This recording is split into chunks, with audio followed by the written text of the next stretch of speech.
4 to 7 inches of rain, that is the number both the European and American GFS models just locked in on for a 500-mile corridor running from North Texas all the way through Missouri and Indiana. And that window starts opening up today.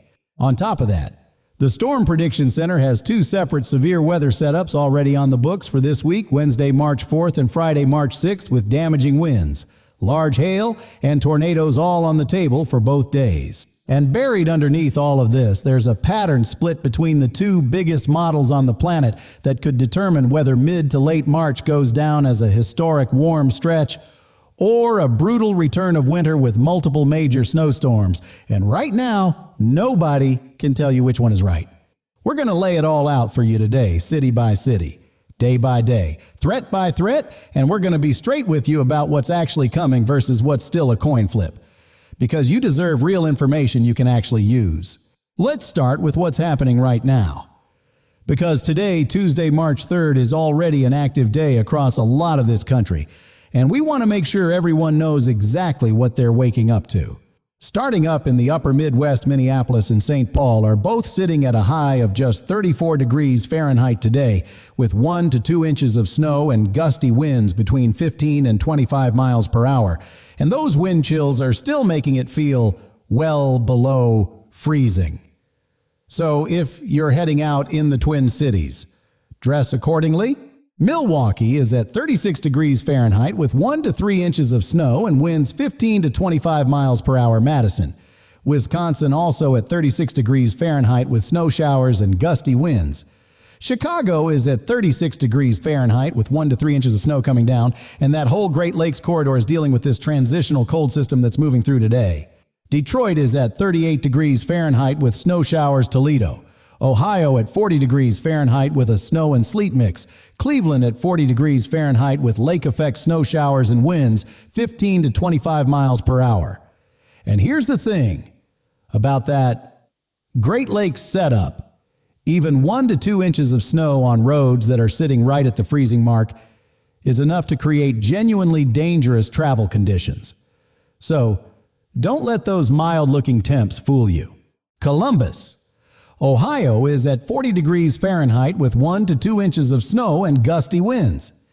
Indianapolis is at 38 degrees Fahrenheit with snow showers. Fort Wayne. Indiana also at 40 degrees Fahrenheit with snow possible. The entire Ohio-Indiana corridor is in that wintry mix zone today as this front pushes through. Now here's where the temperature story gets really interesting. Drop down to Cincinnati and you're at 50 degrees Fahrenheit with a possible snow mix and winds 15 to 25 miles per hour. Pittsburgh is at 42 degrees Fahrenheit with snow possible and just a few hundred miles south in Louisville. You jump to 54 degrees Fahrenheit with cold rain and no winter weather concern. That dividing line between wintry mix and plain rain is sitting right across central Ohio and Kentucky today. Over in St. Louis, Missouri, 54 degrees Fahrenheit today with a rain and snow mix possible and winds 15 to 25 miles per hour, which makes for a pretty messy Tuesday morning commute. Kansas City at 54 degrees Fahrenheit, also watching for that rain, snow mix and gusty conditions. And St. Louis. You're right on that knife edge where it could go either way depending on which air mass pushes harder. Up in the Northeast, New York City is at 44 degrees Fahrenheit today with a light snow and rain mix possible and winds 10 to 20 miles per hour. Not a big snow event, but enough to make those sidewalks slippery. So watch your step out there. NYC Boston is at 42 degrees Fahrenheit with around an inch of snow mix and winds 15 to 25 miles per hour. Philadelphia is at 46 degrees Fahrenheit with a light snow and sleet mix and winds 10 to 20 miles per hour. Washington, D.C. at 48 degrees Fahrenheit with a light rain and snow mix. Baltimore at 46 degrees Fahrenheit with a snow and sleet mix. Newark and Jersey City, both at 44 degrees Fahrenheit with light snow. The whole I-95 corridor from D.C. to Boston is dealing with this messy wintry mix today. And it's one of those days where the roads look wet, but can actually be icy on bridges and overpasses. Now, as you head south down the coast, conditions improve quickly. Virginia Beach and Norfolk both at 56 degrees Fahrenheit with showers and breezy winds. Richmond at 58 degrees Fahrenheit with rain. Charlotte and Greensboro and Raleigh-Durham all at 62 degrees Fahrenheit to 64 degrees Fahrenheit. With plain rain and no winter weather concerns, the Carolinas are getting a wet Tuesday, but not a wintry one. Atlanta is at 66 degrees Fahrenheit with rain showers today. Nashville at 60 degrees Fahrenheit with rainstorms and winds 10 to 20 miles per hour. Louisville at 54 degrees Fahrenheit with rain. Lexington at 56 degrees Fahrenheit with rain. Memphis is at 64 degrees Fahrenheit with thunderstorms possible and severe weather risk on the way the Mid-South Corridor is in that warm, humid zone that's going to become the severe weather battleground for the rest of this week. Now let's get to the southern tier where the real action is. Today, Houston is at 75 degrees Fahrenheit with heavy rain and thunderstorms and a high tornado risk. Dallas and Fort Worth are at 72 degrees Fahrenheit and 74 degrees Fahrenheit with thunderstorms possible and severe weather potential. Austin is at 76 degrees Fahrenheit with active thunderstorms. San Antonio at 78 degrees Fahrenheit with scattered showers and winds 10 to 20 miles per hour. This whole Texas corridor is lit up today. And Plano, Garland, Irving, Arlington, and Frisco, the DFW suburbs, all at 74 degrees Fahrenheit with thunderstorms possible and winds 15 to 25 miles per hour. If you're anywhere in the greater Dallas-Fort Worth metro today, keep your weather app open and your alerts turned on, because conditions can change fast in a setup like this. Oklahoma City is at 66 degrees Fahrenheit today. Actually sunny and dry with gusty winds 15 to 25 miles per hour. Tulsa at 64 degrees Fahrenheit with partly cloudy skies, and that's the thing about severe weather setups today. Oklahoma is relatively quiet, but the fuel is building. And by Wednesday, that warm, humid air running into the approaching cold front is exactly what's going to trigger the Storm Prediction Center's slight risk event. Down on the Gulf Coast, New Orleans is at 76 degrees Fahrenheit with heavy rainstorms. Corpus Christi at 80 degrees Fahrenheit with showers and breezy winds, 15 to 25 miles per hour. Laredo down at 84 degrees Fahrenheit today, which is borderline record warm for early March, and Baton Rouge and New Orleans are already getting soaked today before the main rainfall event of the week even gets going. Drop your city and what your weather looks like right now in the comments below. We read every single one. And if enough people from a specific area respond, we do a dedicated city forecast segment, so your comment could literally influence what we cover next. All right, let's go west, because the western states are living in a completely different weather reality today, and they deserve their own moment in this forecast. Phoenix, Mesa, Scottsdale, Chandler, Gilbert, and Glendale are all at 80 degrees Fahrenheit today. Sunny, dry, zero precipitation. No concerns if you're watching from the Phoenix metro right now. The weather literally could not be more different from what Chicago is dealing with at this exact moment, a 44-degree temperature gap within the same country on the same Tuesday. Los Angeles is at 70 degrees Fahrenheit today. Sunny, zero rain. No alerts. Long Beach, Anaheim, Riverside, Santa Ana, and Irvine all in that 68 to 72 degree range with sunshine. Chula Vista at 68 degrees Fahrenheit. San Diego at 68 degrees Fahrenheit. Partly cloudy Southern California is living its best life today, while Nashville is dodging thunderstorms. Now, with today's conditions laid out, let's talk about the event that the Storm Prediction Center has been watching all week. Because Wednesday, March 4th, is circled in red on a lot of forecasters' calendars right now. The SPC has maintained a slight risk for severe weather on Wednesday covering North Texas, including the Dallas-Fort Worth area up through southeastern Oklahoma, and into western Arkansas, including Fort Smith, Fayetteville, and Texarkana. That zone covers millions of people, and it's not a marginal maybe, it's a well-defined severe weather setup. The hazard package for Wednesday is the full deal: damaging winds, large hail, and a couple of tornadoes could result, and here's what's driving it: warm. Moisture-rich Gulf air is getting pumped aggressively northward while a cold front approaches from the west, and that collision in the mid-levels of the atmosphere is textbook severe weather fuel. Dallas and Fort Worth. You're at the epicenter of Wednesday's setup. Keep your weather alerts turned on all day Wednesday and have a plan for where you go if a tornado warning hits your specific county, not your city. Your specific county. Because tornado warnings move fast and county-level alerts are your best tool. Oklahoma City is going to be watching Wednesday closely too, same for Tulsa and Little Rock, Arkansas and the Memphis. Tennessee area could see some of this action push further east depending on how the cold front tracks. This is an event where the exact position of that front matters enormously for who gets the worst of it. Now, just when you think Wednesday is the big event of the week, hold on, because both the European model and the GFS are showing an even larger low-pressure system developing for Friday, March 6th. And on some parameters, that Friday setup looks more impressive than Wednesday.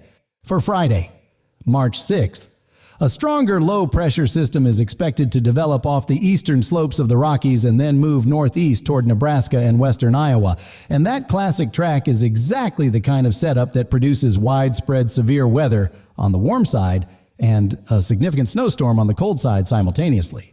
The severe weather zone for Friday is more widespread than Wednesday, covering North Texas, the DFW area, all of Oklahoma, including Tulsa and Oklahoma City and Norman, up through southeastern Kansas, Wichita, and into Missouri, the Kansas City area, Jefferson City, Springfield, and Joplin all the way into northwestern Arkansas, Fayetteville, and Fort Smith.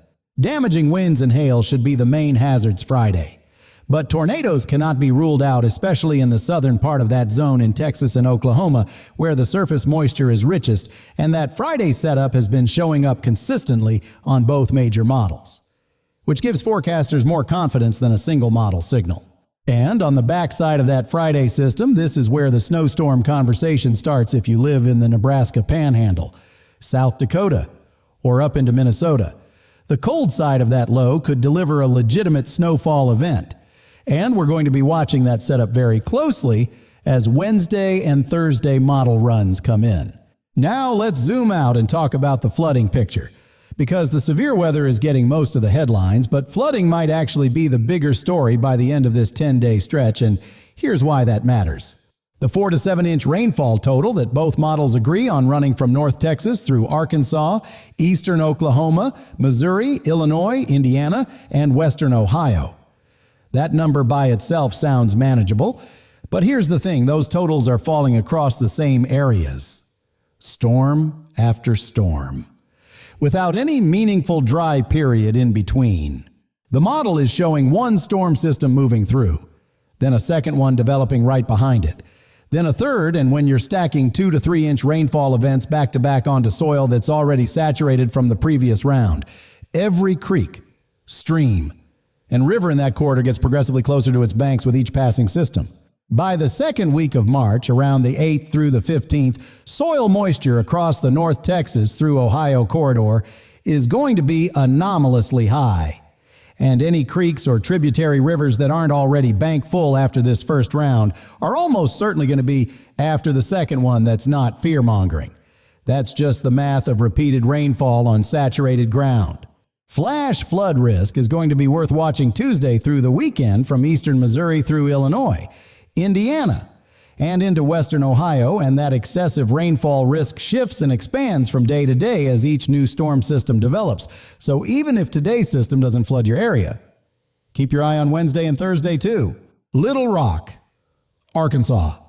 You are sitting right in the bullseye of this repeated rainfall setup, and you're also in the Wednesday severe weather zone, that combination of severe weather and flooding risk in the same city, same week, deserves your full attention. Memphis, Tennessee. You're at 64 degrees Fahrenheit today with thunderstorms and severe risk.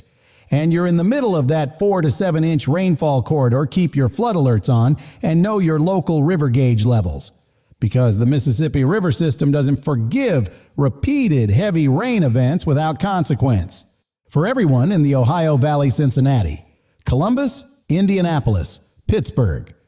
You're on the northern edge of this rainfall corridor, but 2 to 4 inches still possible over the 10-day stretch on ground that's already been soggy.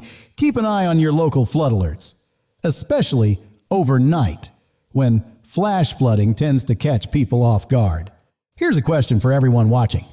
Drop your state in the comments and tell us, are you in the rain zone, the snow zone, or sitting sunny and dry out west? Right now, we use those responses to shape future coverage, and we genuinely want to know which specific areas need the most attention this week. Now let's pivot to the long range.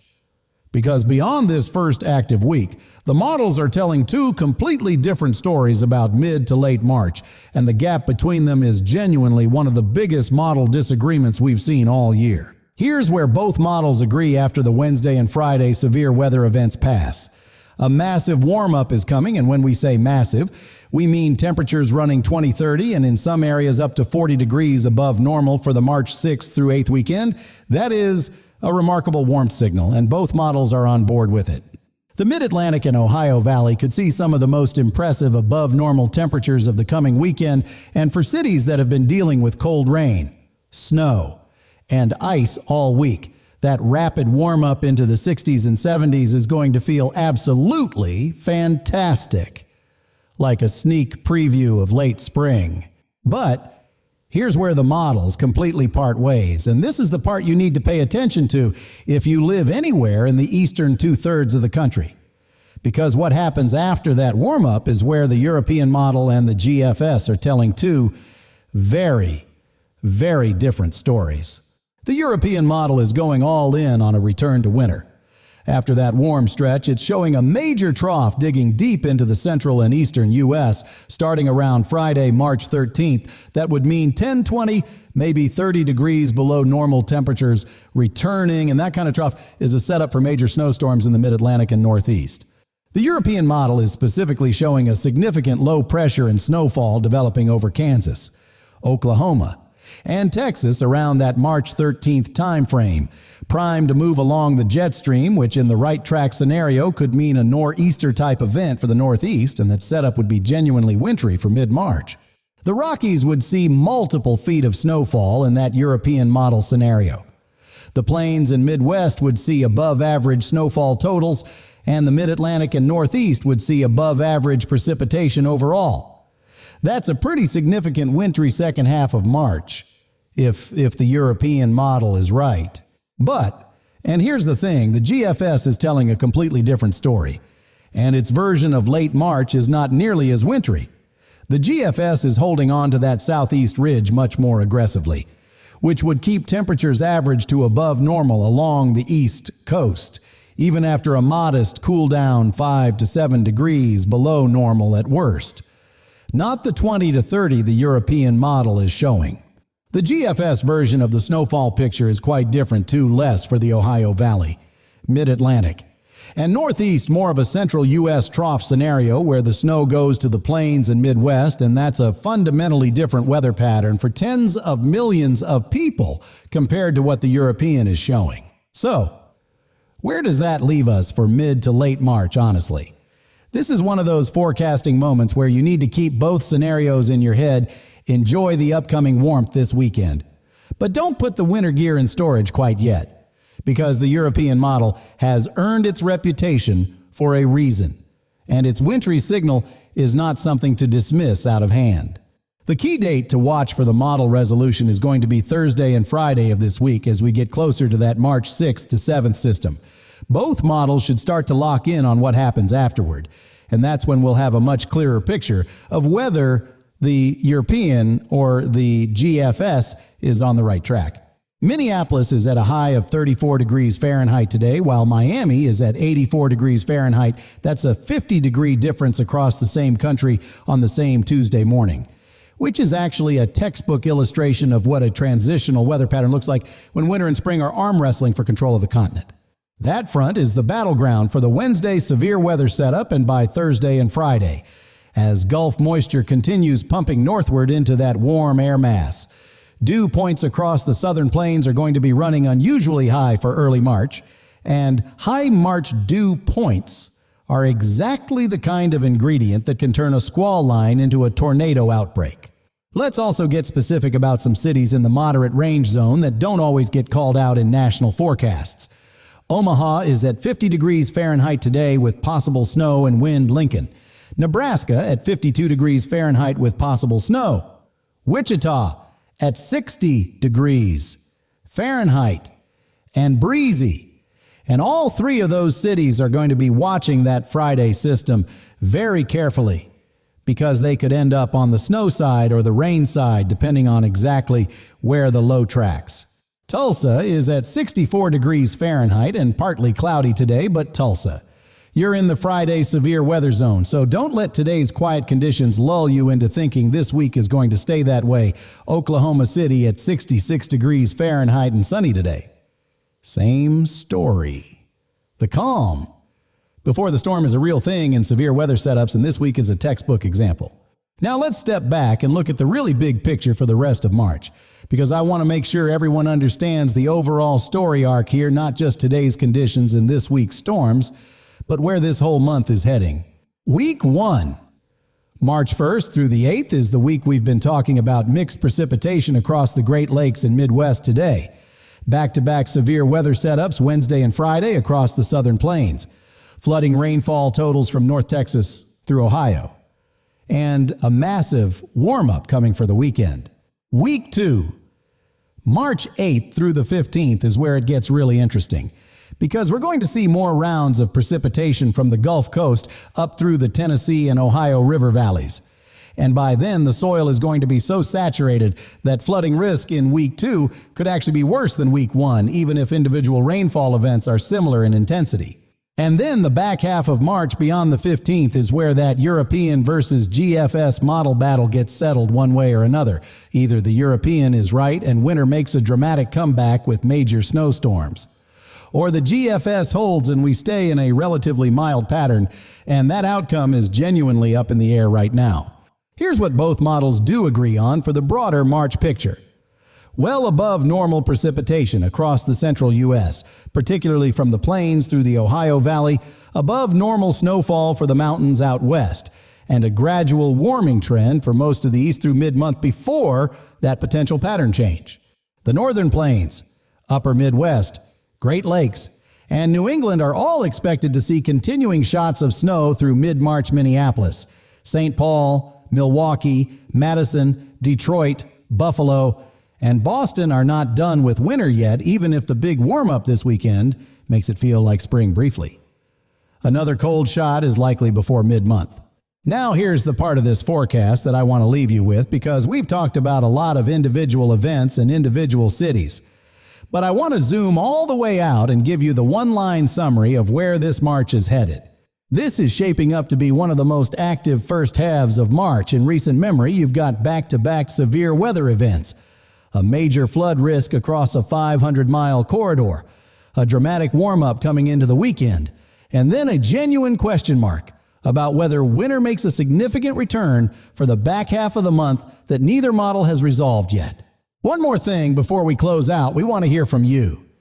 Specifically about what you want us to cover is there a city you've been wondering about, a region you feel doesn't get enough attention in national forecasts.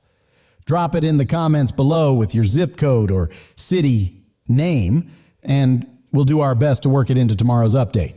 Because here's the thing, the next 48 to 72 hours of model runs are going to be critical for sharpening the Wednesday and Friday severe weather picture, and for starting to tell us which model is winning that mid-March battle, and tomorrow's video is going to have significantly more detail on both of those questions.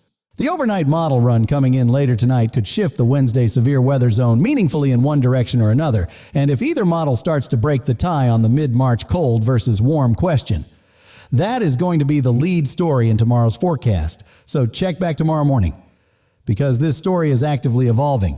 Stay weather ready this week. Keep those alerts turned on. Not just installed, look out for your neighbors in the storm zones, and we'll see you tomorrow with the latest model updates on one of the most complicated and genuinely fascinating weather patterns March has thrown at us in a long time.